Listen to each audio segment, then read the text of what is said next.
പടച്ചോൻ എന്താ ഉമ്മ ഇങ്ങനെ? എന്നും ഇത്താത്തമാരെയും ഉപ്പയെയും സ്വപ്നത്തിൽ കൊണ്ടുവന്നാൽ എന്താണ്? പടച്ചോൻ എന്തിനാ എന്നോട് ദേഷ്യം?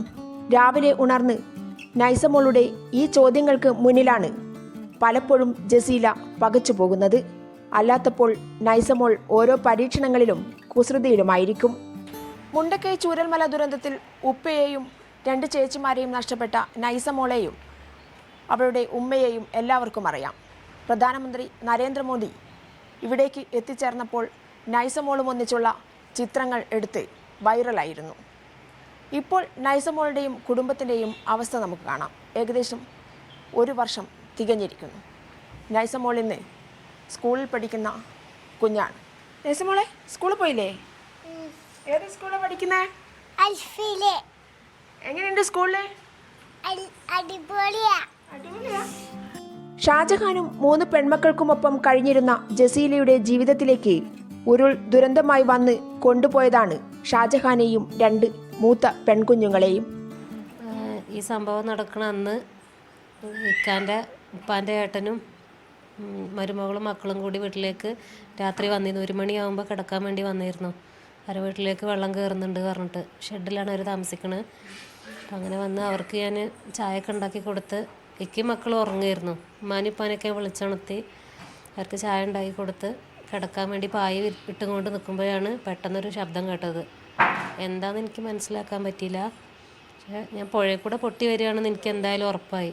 ഞാൻ റൂമിലേക്ക് പായ വിരിക്കണത് അവിടെ നിർത്തി വെച്ചിട്ട് റൂമിലേക്ക് ഓടി. ഞാൻ ഇക്കാനെ വിളിക്കാൻ വേണ്ടിയിട്ട് ഇക്കാനെ കട്ടിൽ കയറി വിളിച്ചുണർത്തി. എനിക്ക് എന്തോ സംഭവിക്കുന്നുണ്ട് നീക്കിയെന്ന് പറഞ്ഞിട്ട്. ആ പറയലും അടുത്തുനിന്നായ ശബ്ദം. ഞാൻ കുട്ടീനെ എടുത്ത് നീറ്റ് നിന്നിട്ടില്ല.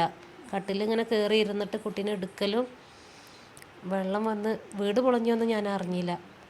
വെള്ളം വന്ന് തെറിപ്പിച്ച് കൊണ്ടുപോകണതേ ഓർമ്മയുള്ളൂ. അപ്പം കണ്ടതാണ് ഇക്കാനും ഞാൻ അപ്പം കണ്ടതാണ്. പിന്നെ ആരും ഞാൻ കണ്ടിട്ടില്ല. പലരെയും രക്ഷിച്ച ഷാജഹാൻ 2ാമത്തെ പൊട്ടലിലാണ് ഉരുളിനൊപ്പം പോയത്. എല്ലാവരും കൂടെ നിന്നു. ഭർത്താവിന്റെയും പെൺമക്കളുടെയും അസാന്നിധ്യം അറിയിക്കാതെ നാടൊന്നാകെ കൂടെ നിന്നു. നൈസമോളെ നാട് നെഞ്ചോട് ചേർത്തു. ജസീലയുടെ മുന്നിൽ ചോദ്യചിഹ്നമായി നിൽക്കുന്നത് അന്ന് ആശുപത്രിയിലേക്ക് വന്ന് മകളെ തഴുകിപ്പോയ പ്രധാനമന്ത്രിയാണ്. നാടിനും നാട്ടുകാർക്കും വേണ്ടി എന്തെങ്കിലും ചെയ്യുമെന്നായിരുന്നു പ്രതീക്ഷ. ഇന്നോളം ആ പ്രതീക്ഷ നിരാശയിൽ മാത്രമാണ് അവസാനിച്ചതെന്നും ജസീല പറയുന്നു. ഞാൻ ഹോസ്പിറ്റലിൽ കിടക്കുമ്പോഴാണ് പ്രധാനമന്ത്രി അവിടെ വന്നത്. ഞങ്ങൾ ഹോസ്പിറ്റലിൽ ഒരു 5-6 പേർക്കാണ് അവരെ കാണാൻ അവസരം ഉണ്ടായത്. ഞങ്ങളെ ബെഡിൻ്റെ അടുത്തേക്ക് ഒരു 6 ആളെ ബെഡിൻ്റെ അടുത്തേക്കാണ് അവർ വന്നത്. അതിൽ ഞാനും ഉണ്ടായിരുന്നു. അവർ വരുമ്പോൾ മോള് വേണീറ്റ് നിന്ന് കട്ടിലിൽ നിന്ന് വേണീറ്റ് നിന്ന് നമസ്തേ പറഞ്ഞു.